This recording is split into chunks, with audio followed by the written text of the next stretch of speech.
Hello, everyone, and welcome to this month's edition of Wild Wednesday webinar. I'm Paul Kiewit. I'm your host. I'm the Executive Director of MIPA. However, Wild Wednesday webinars are brought to you by 10 regional associations: the Tri-State Association TISPA, OPA, MIPA, PPA Chicago, PPA Wisconsin, UMAP, PPA Midwest, the Arizona Promotional Professionals Association, the Rocky Mountain Association, RMR PPA, and our friends in Northern California, PMANC. Thank you all for attending today. We have got a great webinar for you. This is worth one CAS credit from PPAI if you fill out the survey at the end and include your PIN number. If you don't know your PIN number, you can get that from your executive director. This webinar is being recorded and will be available for download. I post it on the MIPA website and share it with the participating regionals as well. And the recordings are also worth one CAS point. You'll notice on the left-hand side of your screen, you've got a chat box. If you have a question for Charity, you can type that in. We will have time at the end to address any questions. If it seems like it's an urgent type question, I may jump in and interrupt her and call her attention to it. As all of you probably have your calendars right out in front of you, I want you to mark down this date, March 29. That's next month's edition of Wild Wednesday webinar, coming to you at 12:30 Eastern, 11:30 Central, 10:30 Mountain, and 9:30 Pacific time, where we're going to have the fabulous Bill Petrie from Brandivate. Bill's going to be speaking on the lessons of 100%, strategies to reduce client friction to sell more. And if any of you have ever heard Bill, you know he's always got a lot of great ideas that you can immediately execute. Speaking of ideas you can immediately execute, we're pleased today to have Charity Gibson, one of the rising stars in the industry and one of our thought leaders, a promo kitchen chef and promo professional extraordinaire. She's going to tell you how you can use promo to sell promo. And without any further ado, I'm going to turn it over to you, Charity. Take it away. Awesome. Thank you so much, Paul. Hey, everybody on the call, thank you so much for being on the webinar today and taking the time out of your busy days. I appreciate you. Thank you to all the regional associations for having me on and for all of your support. I saw it on Facebook and got it in my emails. I'm super excited to be here today and to talk about something that I think all of us probably know we should do. For whatever reason it is, we don't. So a little bit about me before we get started. Let me figure out how to change this slide here. Who is Charity Gibson? So I'll tell you a little bit about me and then we'll get going, but the story is important. So I spent 15 years as a distributor working for someone, and then in 2010 I opened my own company. Get into that a little bit more later on, but 2 years ago I moved away from being a distributor to do something that I really love, which is helping people in the industry tell their story through social media. Mostly consulting now with suppliers in the industry on content and strategy, and through that I picked up Next Products as their West Coast rep. So a little bit of hands in the social media and also on the supplier side now selling promotional products. That helps me a lot, just knowing both sides of the story and helping you guys be able to relate to one another. And in addition to all of that and playing on Facebook and telling people about Shelby Tumblers, I'm the editor and social media director for Promo Kitchen. So a shameless plug here, if you're not familiar with Promo Kitchen, head over to promokitchen.org, basically a band of 21 merry misfits who have come together. We volunteer time in the industry, trying to make it bigger, badder, even more awesome. And we do that through the production of disruptive content and providing mentorship and education. And then we also encourage collaboration through engagement. So if you can follow us on Facebook, follow us on Twitter, and then dig into the comment that's there, whether it be podcasts or articles, or if you have an article, share it with us. And then make sure you leave your comments and talk to us. We really love to hear what other people have to say because we know we don't know it all, and the community is what it is because of all of you guys. So after all that, I think we're out of time. Thanks for attending. Just kidding. Let's get on with the show. So why should we use promo to sell promo? So this graphic here, I'm pretty sure you guys have probably all seen it. And this is the one that we force feed to our clients, right? And help them understand how much what we do matters, right? All the value that promotional products bring to the table. So I'm going to take you back a few years ago in my life as I'm sitting in the office of my business mentor and strategizing on how to get more business coming through the door for Green Banana Promos. This is back in my distributor days. And he said two sentences that completely changed the game for me. He said, Charity, realize that you are trying to tell the world that promotional products are the best way to advertise their businesses. So why in the world are you not using promotional products to help you advertise that you sell promotional products? Right? So like, he's totally right. I was using promotional or, social media and going to all these networking mixers and giving my 30-second elevator pitch to anybody who would listen to it. And I'd leave behind my really rad business cards and maybe a pen. But I was not using promotional products to sell promotional products, not really. And I think that was doing a great disservice to the business and to the brand that I was trying to build. Let me take you into this here. This is one of my idols in the industry. Her name is Denise Taschereau of Fairwear. And she said this to me as I was preparing this presentation and advertising that I was going to do this for Expo. I love that you're doing a session on self-promo. We really dug into that this year for the first time, and it's been a big win for us. So here she is. She started her company in 2005, and she's done obviously some cool self-promo with whatever credits they had gotten from the suppliers over the years, the rebates and things like that. But here she's saying we really dug into it for the first time, and this year it's been a big win for us. So that started in 2005 to 2016 is when she started doing that. So it goes to show you can absolutely do a lot without using promotional products to sell promotional products, but you can win exponentially bigger, more, faster, and easier when you do these things the right way. And I'm going to preface the rest of this presentation by telling you my Expo presentation feedback got to me a little bit, because out of everything that was said that was positive, there were a couple people that said, I just don't get it. I don't understand. Like, there's too much monkey business. And I'm going to get into this in a minute, but just so that you guys understand, this isn't a pick this product, pick this product. This is about learning how to tell your story. And so what I'm going to show you today are real life case studies and success stories of people who have a message and a story to tell and have done that successfully to hopefully get you ideating on what this looks like for you and your company. So as we move forward, how do I use self-promo or use promos to sell promos? Go on Facebook and post in the Promotional Products Professionals group and say which supplier has the best deal on self-promo. I don't know. I can't have you guys raise your hands, but in your houses, you can go ahead and raise your hand right now, or in your offices. That's the way to do it. Or B, browse a few supplier sites and pick the least expensive item you can find. You just put your logo on it, right? That cheap pen, the can Coolie, either one of those. If anybody thinks that's the right way to do it, you have your way. I'm not going to tell you that you're wrong, but I'm not going to tell you you're doing it right. So both of those answers, in my mind, are the wrong answer. I'm going to introduce you to Green Banana promos. So before you can decide what products to buy, you have to know who you are. And this means that you have to know who you are both personally and professionally. And I'm going to tell you why that is.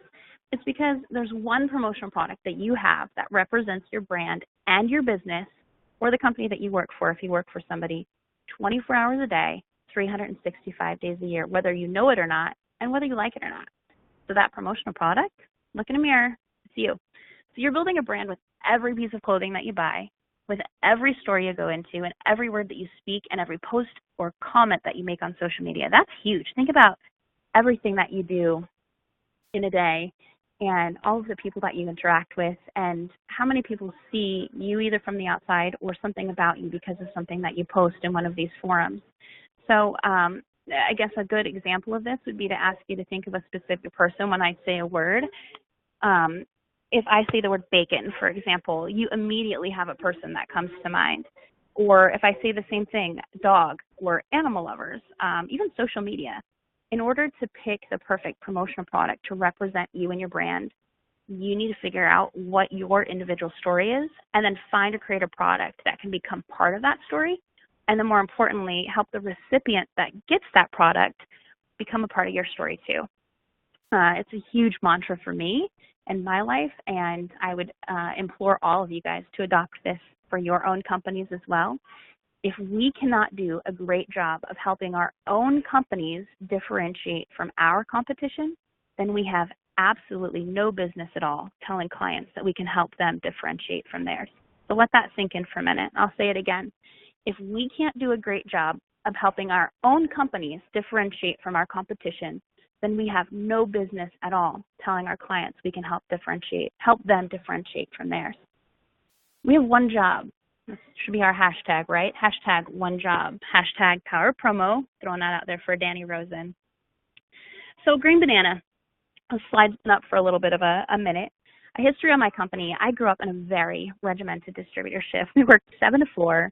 We made 100 calls a day. All of those calls were reported. We didn't take supplier meetings. We didn't go to trade shows. We had no local clients because he didn't want us out of the office for meetings. When I started my company, I had no idea what to call it, but I knew I wanted something fun and something that was representative of me. One of my favorite things to say is, I know my 12-year-old is showing, so if you're ever around me, you know that I do silly things. I skip, I dance, I usually make fun of myself and do crazy things. And the other day I adopted a unicorn from a store that I was in, so I highly recommend saving all the unicorns. If you happen to see one, get one. Let me know what you name it. But basically, it's just cementing this even further. My company has to be representative of me and the people that I hired and the people that I worked with. I wanted them to have this same philosophy and corporate culture too, so that I could wake up every day and be excited to do what I do. To cement this further, if you guys want a good book to read, pick up the book called Fish. And there are 4 principles in this book. And after I read it, I said, oh my gosh, that's my life. The principles are 1, be there. 2, make their day. 3, choose your attitude. And 4, play. So when thinking of names for my company, my ex-husband at the time, he's like, well, what about Focus? I'm like, no, I came from Focus. He's like, oh yeah, that's right. He's like, what about Insight Promotions? I'm like, wow, Insight Promotion. That makes me want to jump up and brand something. Totally didn't. And so one day, and I buy my bananas when they're green at the grocery store because 1, they last longer, and 2, I don't like them when they're super sweet. So I had my bananas sitting on the counter, and I walked by. I'm like, oh, green banana. Oh, green banana. And as soon as that word hit my head, I knew what I wanted to call my company, and I immediately saw a picture in my head of a monkey swinging off of the letters and the color that I wanted it in, and all just kind of clicked and came together. So that ended up developing into what you're seeing on the screen right now. And everything that I did, I vowed to make sure that the personality and corporate culture of our brand showed through. I'm huge in technology, so you can see on the top right-hand corner is Max the monkey, who is our little corporate character. And that tumbler was one of the very first full-color tumblers that came out back in 2010, and we just stuck a QR code on it because that was the cool, hip thing to do, and people could scan it and get to our site. And then we have these little fling it like you stole it, but don't steal anything ever because stealing is bad and it makes people sad. Just things to get people laughing, get people feeling like they can be a part of our brand and they can play with us too. Even our envelopes, you can see in the middle, there's a warning sign at the bottom. It says, caution, awesome inside. This envelope contains massive amounts of rad swag. Open at your own risk. It's just something that we wanted people to recognize and just know that when they opened those things from us, that, okay, sometimes it might even be a bill, but even if it's a bill and they're going to have to pay their invoice after they open it, that they still had fun doing that, and they could be a part of a brand, a part of a story. Their invoices would end up and pictures online too, that, hey, we just got mail from Green Banana Promos. And so that's what our brand strived for. The other thing that we did is that we sent what's called our Flame Monkey. We only did 96 of these, but they went pretty viral and flew all over the country. But we would send Max the monkey to people in clear plastic boxes with speech bubbles that said, please open this box and let me out. I'm surrounded by rad swag, but you can't see it until you open the box. And so one of those things that just get people excited, well, what's behind the tissue paper? And, there's obviously a monkey to play with, and we would throw him around at networking meetings. And he really became a bit of an icon, both within our local community and then nationally and eventually internationally. Even to this day, people still ask about Max, our monkey, and send me pictures of their travels wherever their monkey is. We've got one from Tucson to Tuscany. Max knows Italy, and went to NASA. And for one point in time, if you took your Fling Monkey into Monkey Burger in Tucson, you would get 20% off your meal. So it just was a way of engaging people at an entirely different level, all built around the premise of play. And so that was huge for us. One of the other things that we did when we were picking products is to present products, pick products, that represented our values. One of the companies that we worked with, Solar Advertising, back in the day, used to give 1% of every single sale to water.org to build water wells for third world countries. And that was absolutely huge for us. So the other thing that we would do is oftentimes donate products to organizations that would either help the homeless, which is a cause that's very near and dear to me. I grew up homeless, or to fight human trafficking, which is also huge, 27 million people in slavery. And so we would take the money that we would get from running certain campaigns and make sure that we were giving back, so people, planet, and profit. Basically, what we learned is that it's about forming a neural association, right? So we want like-minded individuals that share our passions and that share our corporate culture to learn about our company and to join in and become a part of our story. So if you do it right, it's a positive neural association, right? So enough about Green Banana. I guess let's talk about some other companies that are doing it right. I don't want to keep you guys too occupied with that. This next company is, and I see the comment there, Kelly Trado from Indianapolis Fish. Be there, make their day, choose your attitude and play. Thanks so much for making that comment. And definitely go get that book, guys, because you'll just love it. It tells you all about kind of just changing the way you think about things, and it really, really enforces how you can wake up every day and just really, really love what you do. And that applies to everything, but it should especially apply to promotional products because we have a really cool business. So this case study here is 3K Consultants. If you haven't followed them on Facebook, and if you don't know Walter and Denise, I definitely recommend reaching out to them and getting to learn a little bit about who they are and what they do. But on your screen here, this kitty cat that you're seeing is Mr. Boozy, Walter and Denise's cat. He was the neighborhood cat, and he kind of adopted them. He was having some issues, and they took him in, got him to the vet, and nursed him back to health. And now he can be seen in pictures all over Facebook, laying around on cars or the porch. He is just a big part of their branding now, and has just become a fun part of their brand messaging that brings a fun and playful personality to 3K. Obviously, you can see they're hip on pop culture with putting the force back in your brand and really utilizing the full color things going on there. But it's just fun because people automatically recognize Boozy and associate him with 3K. So super fun there. Get to know them, follow their brand for sure. And then next up, let's see if this is going to go. I talked about Fairware a little bit earlier in my call, and Denise Taschereau and co-founder Sarah founded Fairware to solve a very big problem that was occurring. So Denise was previously director of sustainability for Canada's largest outdoor retailer.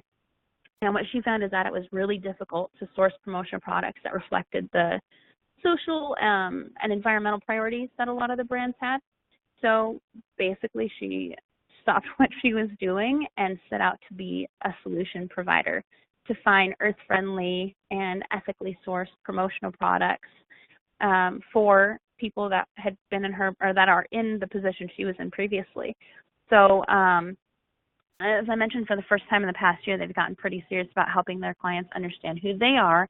And this is just kind of their brand story so that they can focus on ethical sourcing. They can focus on sustainable products and in-house efforts to really change the way that clients think and help them make better decisions when it comes to promo.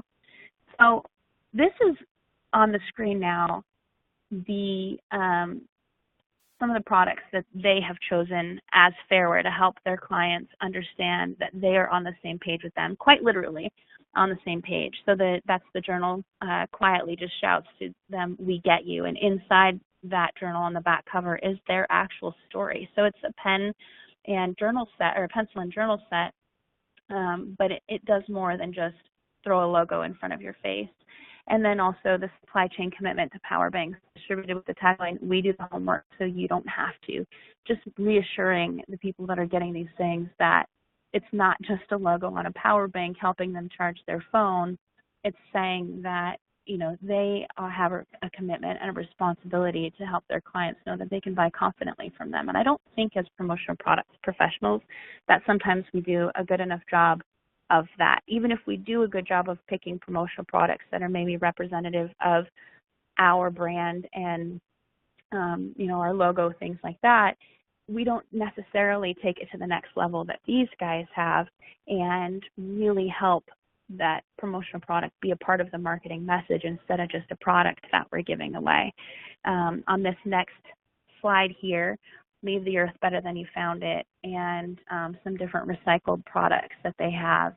These are their clients that they work with, and it's just fascinating to see not only the clients that they had existing that they were able to pick up because of the way that they source their products and because of the brand message that they share with these people, but also now the clients that are converting to this positive, ethical way of thinking in order to help the community and help the earth at the same time.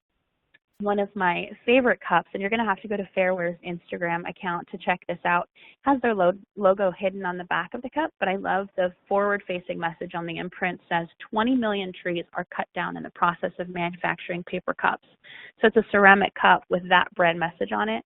Well, now I want to know more, right? That's going to make me ask so many fantastic questions about how I can, you know, well, how do I help stop, you know, these trees from being cut down? And, you know, if you can associate your brand message with something positive like that, it's a fantastic way of, you know, obviously gaining trust with the people that you're doing business with, and then also a fantastic way to promote your business message and help it to spread at a viral level, because people tell other people that there are other people like us doing what we do and helping us to do what we do better. So that's just a way that their message has gone viral and has helped them source clients. And if you talk to Denise, you'll see that word has just spread that they do what they do, and they do it very well, and they do it in a way that is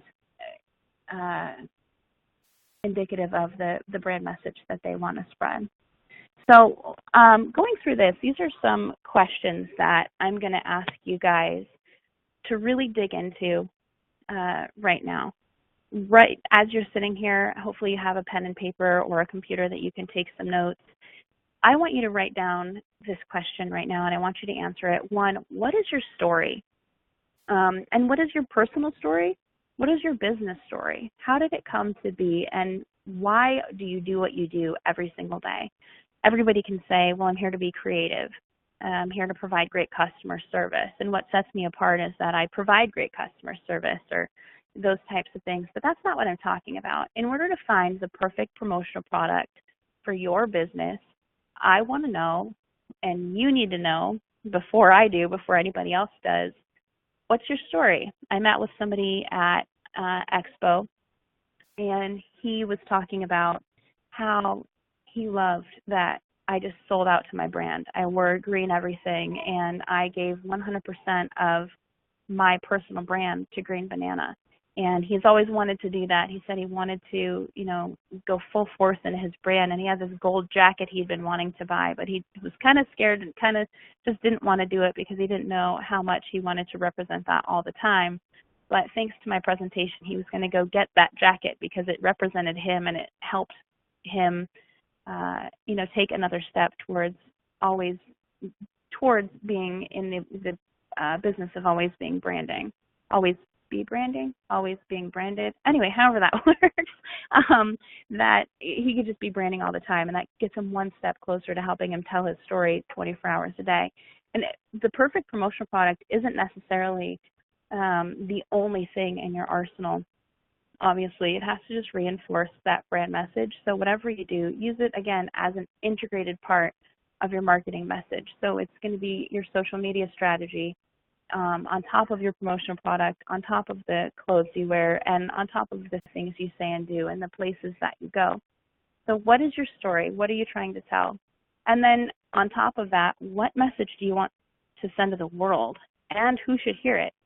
The one thing with Green Banana when I started is that, I think I mentioned earlier, I wanted to make sure that I wasn't just sending these products that I was spending so much money on to everybody in the world.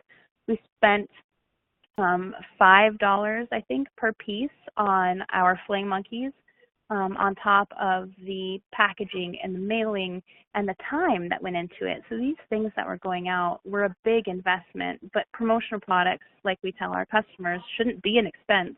They should be an investment that continually provides returns. And this is no different than what we tell our clients on a daily basis. You need to make an investment in your brand, because if you are not going to do it, you can't expect anybody else to either. So what message do you want to send, and who in the world should hear it? For Green Banana, I love technology, and I am a fan of technology companies and TED Talks and startups. So we sent this out to a group of young millennials that were part of a big conglomerate nationally that worked specifically with technology startups. And they were a huge catalyst in helping us grow our business, because they were so impressed that not only did we take the time to send this cool package out to them, but what we were trying to say spoke to the way that they do business and to the people that they do business with as well. So it helps build a community of not only, a business-to-business relationship, but a client that I can even still consider a friend today. So be very careful about who you're going to send this to, because when you do these things, you are going to get the return, and people are going to see them, and they are going to call, and you want to make sure that the time that you spend on the phone or returning emails is spent with people that share your aspirations for you and your business, and that you can help them really brand their business and expand their message too. And then number 3, I think I mentioned a little bit earlier, a little bit about this. What suppliers share your values, and who has products that can help you accomplish telling your story? Whether it be larger imprint areas, or something that's sourced ethically, or has some sort of a background or methodology that they use that is conducive to helping you accomplish what you want to accomplish. In the case of Fairwear, where it's something that's ethically sourced, that's environmentally friendly, there are very few suppliers out there that get that. But as it's the environment in our business landscape changes, this is going to become more and more important, and they're helping to drive that boat in a lot of ways. So if a eco-friendly message is something that's important to you, find that. If it comes to apparel and you want to know about fair trade and things that are produced in such a way that don't lend themselves to human trafficking, and that's something that's very valuable to you, ask questions of your suppliers. Where do you get your products? How are they made? Are the people that are making them, do they pay fair wages? And, not only that, if you want to talk about inks, I think all of us should be very concerned about CPSIA compliance and all of the different leads and phthalates and things that can be in our products that could potentially harm the people that are the recipients of these. And if you're trying to send the message that you care about your clients, then safety compliance has to be a big part of that. So definitely ask questions of your suppliers. And on top of that, even when you're creating a professional or a promotional product campaign, talk to your supplier reps and let them know what you're trying to accomplish. Hey, I don't just want a pen that's going to leak in someone's pocket. This, besides the brand message that's on it, the logo that's going out to everybody, if that pen breaks in a Louis Vuitton bag because you only spent, 50 cents on it, and you've ruined their purse, even if it's not a Louis, a Michael Kors, or even if it's a Target, whatever it is, if your promotional product, something branded with your logo on it, happens to disappoint or make someone unhappy because it was a product that didn't function correctly, or because you didn't want to make the investment in it to really wow, and you just went for quantity over quality, it's you really have to think about that, and that sends a message as well, more than the imprint rubbing off, more than the product maybe, you know, a flashlight not turning on, something like that. If it's something that is inexpensive, you've just gone for, you know, something that is lower quality to just get something out there, then you're doing it wrong. So find something that really speaks to your brand message. Talk to suppliers and the supplier reps that work for companies that share the same values that you do, and let them know exactly what you're trying to accomplish, and they'll be very, very happy to help you build out a campaign and probably even help you with pricing, knowing that you have a commitment to your brand and you have a commitment to your clients' brands as well. And again, you can do these, you know, deploy these same tactics when you're talking to your clients, because when you master how to make you the biggest case study for your brand, then you can do these same exact things, and it transfers over to helping your client in that consultative mentality. We're not just selling them a commodity product where they know that they can come to you and maybe they will pay a little bit more, but that's the value. We all hear that word every single day, and I'm actually kind of tired of hearing it, but I don't think we've quite got it yet. That's the value that you bring to the table. So practice with your own brand. Connect with suppliers, ask tons of questions. It does take a little bit of work, and it does take a little bit of time, but it's going to pay off in huge returns. And then number 4, how are you going to deliver your message? Do you work with local clients? Is it going to be a mailing campaign?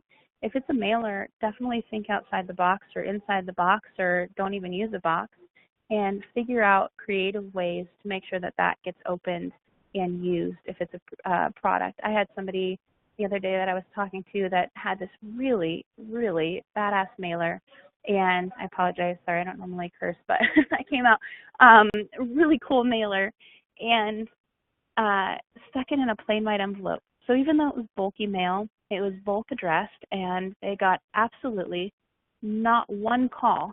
If people would have opened up this envelope, and I'm sure some probably did, but it was lacking a call to action. If they would have just thought a little bit further, taken it one step past the product and the message, and thought about how that was going to be received, and really encourage people to open up this envelope, or don't, like I said, don't put it in an envelope. Maybe it's hand delivered. Maybe a singing telegram delivers it. I don't exactly know what's going to be best for your brand, but make sure that you are delivering this product, delivering this message in a way that's going to get people to do something with it. And that's the other thing, I guess, going back to the message, make sure that you're not just sending out a product without telling people to do something with it. Have them come to you to get the second part of it, or make sure you like us on Facebook, or tell them what to do with what they now have, and let them know how they can interact with your brand, because you don't want to waste this time and this investment and not give them a way to come back to you and buy from you and build that relationship with you, more importantly. And then number 5 is, how will you measure success? And this is going to look different for different people. I think a lot of people are probably obviously wanting to measure success in revenue dollars, and it's indubitable that you will for sure be able to do it that way. You will see the dollars come back in, but there also is a level of responsibility on your part. Once you send out these promotional products, you're going to get the calls, and you're going to have people that are either going to want that same thing, or if you've done a good job of letting them know, hey, this is what we did for our company. If we stood out for you, let us help you stand out for them. Make sure that you're following through, and make sure that now that people have that product with your name on it and they see how amazing you can be and they want to work with you, make sure that you're giving them the respect of, if they're choosing you, choose them back. So call them back and get them what they need in a timely manner, and make sure that every time they see that promotional product and your logo on that monkey or that computer screen or their pop socket or whatever the heck they're using, that your name now has a positive neuro association with it. So when you get this product in their hands, and if you're doing a good job, I trust that all of you will, and I want to hear all of your success stories. Just know that Unmarketing says your logo is not your brand. Your brand is what people feel and think about you when they see your logo. So you're putting that on a product, and then you're building some sort of feeling around it. So make sure that whatever you do and whatever you say, whatever you pick, that when people see that brand and see your name, they think great things, and then you can know that you've won.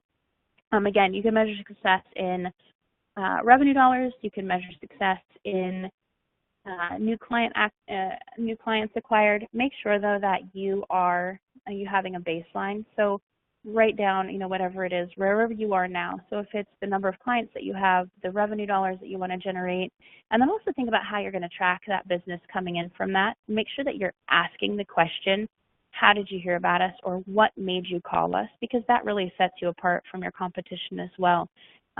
You're not going to know how they got to you or why they called you, and it's definitely going to be a combination of things. But ask them, how did you hear about us, and what made you pick up the phone and call? If it was how did that promotional product make you feel? Do some surveys. Did you like it? Did you keep it? And continue to ask them, throughout the year, those types of things, and use them as your, kind of crowdsourcing your information. The other thing that is really imperative, and it's slightly less flowery, I guess I would say, and a lot more strategic, is potentially utilize Google Voice numbers. If you are sending out a particular promotional product and it's a mass mailing and it's going to a large demographic of people, which is fine to do if you have a purpose behind mass mailing large quantities of something, put a specific number on that. So Google Voice numbers are free. Get a number that is specific to that promotion, and everything for that mailer or what have you, send out with that number on it. And Google Voice gives you the opportunity to do some analytics. You'll see how many calls came in specifically to that number, and you'll be able to just do some really cool things with that data. If you need help with any of this, my next slide is my contact information. Now we're going to take questions in a minute, but if you want to talk about your business, your story, your logo, how you can really connect with a promotional product campaign to help you jumpstart or propel your brand to the next level, use my email address or get a hold of me on Facebook, however it works. And I might not have all the answers. I definitely don't have all the answers, but I'm happy to help you think a little bit more critically about how you can move forward and get you in touch with some extra people that can also help. So I guess with that, I'm going to turn it back over to Paul. Hopefully you guys learned something today. And feel free, again, to send any questions. I would be more than happy, in fact, delighted to speak with you a little bit further and really build this concept out. I know it's not easy to necessarily think about. It's not black and white or concrete, but your brand is your story. So let's get it going, and let's help you tell it. Awesome. Thank you, Charity. And anyone has any questions, feel free to put them in the chat box on the left-hand side of your screen. Self-promotion has been something that I've always been very passionate about, and you really hit the nail on the head. It requires a strategy. You don't just buy or pick up some free self-promotions because a supplier offers them to them and send them out. You really hit the nail on the head when she talks about stories, because what we're doing is we're writing stories. Think of yourself as the author, and you're writing your story, or a movie director, and you're directing the story, because you have got a toolbox of hundreds of thousands of items that you can use to tell that story and make it powerful. I see a question asking about a recording. Yes, it will be recorded, and it will be posted on MIPA's Facebook page, and I'll be distributing it to the participating regional executive directors as well. Also, we have a question about the Google tool you were talking about for tracking data. What was that? Oh, sure. So that is actually, it's called Google Voice, and you can get as many free phone numbers as you want. Actually, my phone number with Next is a Google Voice number, 707-733-NEXT is so what I put in. I wanted a vanity number, so sometimes you can make that happen as well. And you don't have to use Google, but I love that particular tool.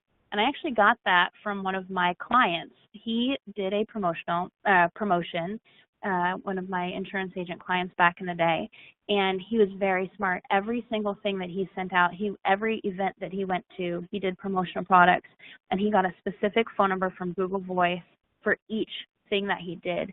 And he was able to purchase 500 lip balms. It was a very small promotion, but very effective, and was at a small show and gave them out. And out of those 500 lip balms, he was used them as basically business cards. That's all he gave out. No business cards, but he gave these out.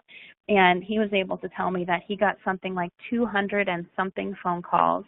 And of those 200 phone calls, his sales team was able to convert 110 of those. So 110 out of 500 into policies of various sizes, home, auto, whatever, and generated $250,000 in annual revenue at that particular event, and was able to track it because he used that Google Voice number on that particular product. So it wasn't the product obviously bringing that return, but it definitely helped, and it was something that people brought home with them and kept with them long enough to at least make the phone call and help capture some of those leads back from that event. So I thought that was a really cool underutilized tool for sure that has potential to really help with tracking, because so few people know how to track or show ROI of promotional products or events that they go to at all. So that was really clever on his part. I definitely cannot take credit for that. You touched on creative delivery, and I've had some great success being very creative as far as what I mailed, using a promotional product as the actual mailer. For instance, we used to target hospitals, and usually the OBGYN or the baby delivery department was where we'd often start. And we did a mailing with a baby bottle. We put our information on a little sheet of paper like it was a birth announcement, tied it with a pink and a blue ribbon, put it inside the baby bottle, and then actually the baby bottle became the envelope. We put the mailing label directly on the baby bottle with a tagline, "Nobody babies your promotions like the name of the company I used to own." And we had like a 40% appointment rate and landed about 10 new hospitals from that mailing. We use flying discs sometimes. Again, just putting the mailing label right on the flying disc. Talked about, in one case, we had a design that made it look like an artist's palette. We talked about creativity and being artistic. We had some hang tags made for bakery items, talking about our company as being the best thing since sliced bread, and our salespeople would pick up a loaf of freshly baked bread at a bakery and use that as a lead behind. A hang tag that we created for fresh ideas. Again, same idea, picking up fresh baked donuts or fresh produce and using those as a delivery item. So it's really a matter of getting very creative and thinking of the different ways that you can deliver a message. Someone asked about specifically about a tagline about marketing made easy. It's a great brainstorming opportunity. First thing I thought of was the easy button, but there may be something, be very open about that and perhaps even brainstorm with some of your reps. Do you have any thoughts on that? Yeah, and I'm fine. I would love to. Well, right off the top of my head, I don't, but I would love to have you guys that have specific questions. I'll even get on a phone call with you, because I'd love to ideate with you. And again, I don't have all of the answers, but I can get you started. And maybe we can get even a couple people on a small follow-up call or something like that, just so that we can get some good ideas generating back and forth. I love the idea of collaboration in the industry and all of us helping each of us to really excel and do better. So please do email me, and we can connect on a phone call afterwards as well. One of the things I wanted to say too, in thinking about this, and you're talking about specific marketing messages for small campaigns. One of my very favorite things that we did was capitalizing on the inherent humanness that is Charity Gibson. And in my old presentation from Expo old, like a whole month ago old, I had numbered at the end the 1, 2, 3, 4, 5 numbers at the end, and I missed 4. And some guy in the middle, he's like, "Is number 4 a secret?" So I changed that, but inherently human. And I think we do that, right? As promotional products professionals and just as humans in general, there's things that are going to get messed up. And no matter how hard we try, we had one customer that it was a State Farm client, and we ordered, and the proof was correct. It was red compact mirrors, and everything that we went through was perfect. And they showed up at our customer's door, and the compact mirrors were blue with the State Farm logo on it. Obviously, State Farm is red, so there was a problem there.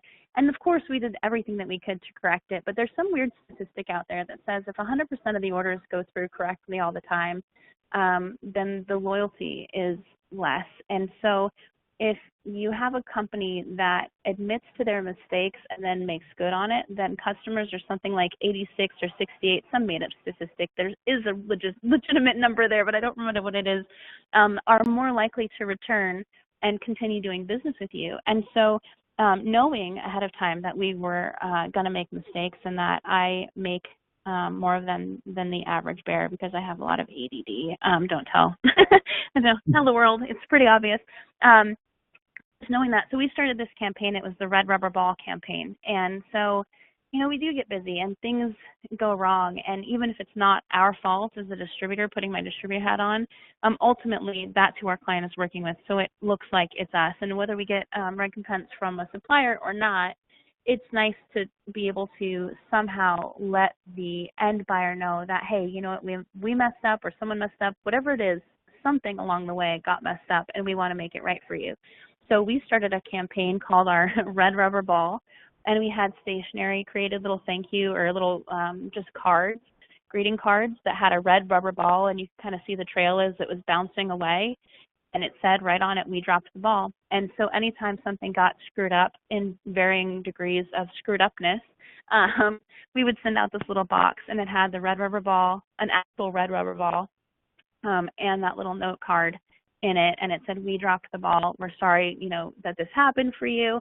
And as, a way to make it up to you, please accept this, blah, blah, blah." It was either a free setup or something that was obviously about the same value, in addition to correcting our mistake, giving them something a little extra to let them know, hey, we're human, but we still love you, and we're so glad you're our customer, and we totally admit it. We dropped the ball. And so somebody in our session asked me about that.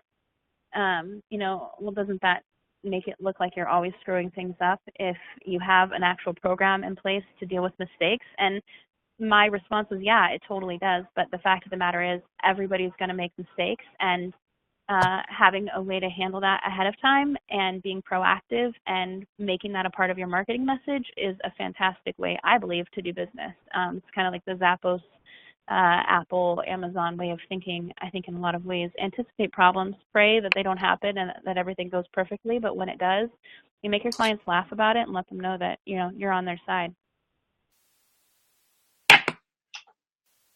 That's excellent. I don't see any other questions. We did have a question about the author of Fish, and I've put that up there. You can also, definitely can find it on Amazon. Actually, I believe the authors were connected with the Seattle market and the fish market. That's correct. That's good. And they also have some great videos as well about the whole concept. But it's a powerful one, and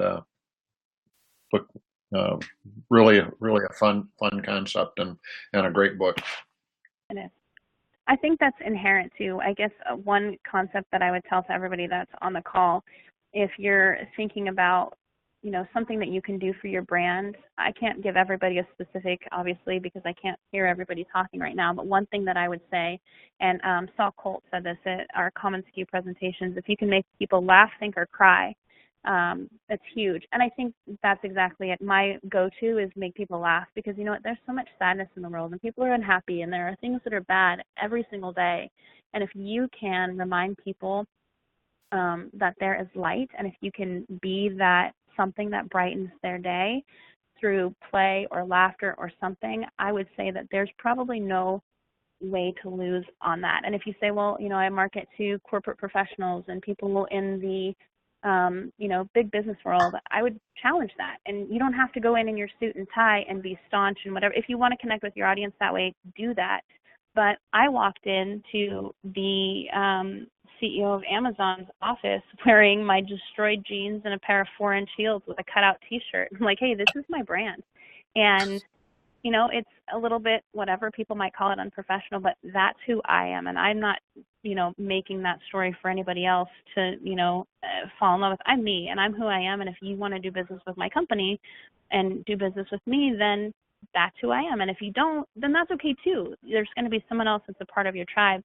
But figure out how to connect with people, and play and capitalizing on people's inherent desire to be happy, even if they're not happy, is a great way to start breaking down some of those barriers. And if you can figure out, I think the promotional products industry has some of the biggest opportunity to do that with the products that we sell over any other industry that is in existence. There's a reason we're all here and we love it. Let's show other people how they can, you know, love it too. Awesome. Well, thank you very much, Charity. We really appreciate you sharing your experiences and your knowledge with us today. It's been a great Wild Wednesday webinar. Again, I'd like to remind everyone that on March 29, we have Bill Petrie from Brandivate. His title is The Lessons of the 100%, Strategies to Reduce Client Friction to Sell More. It's described as, in our continuing evolving marketplace, clients are seeking sales experiences that are as frictionless as possible. It's about going beyond the big things all distributors do well: source, decorate, deliver, and invoice merchandise, to truly stand out and reduce client friction in the Amazon world. It's a seemingly small and insignificant areas where it's critical to give 100%. In this session, Bill will outline some easily implemented tactical actions that you can take immediately to increase your client's experience and get them to gladly pay for it again and again. You're not going to want to miss it. That's March 29, same time on Wild Wednesday webinars. Also, as you exit, you can take a survey. If you complete that with your PIN number, I'll get that over to PPAI and get you CAS credits for today's webinar.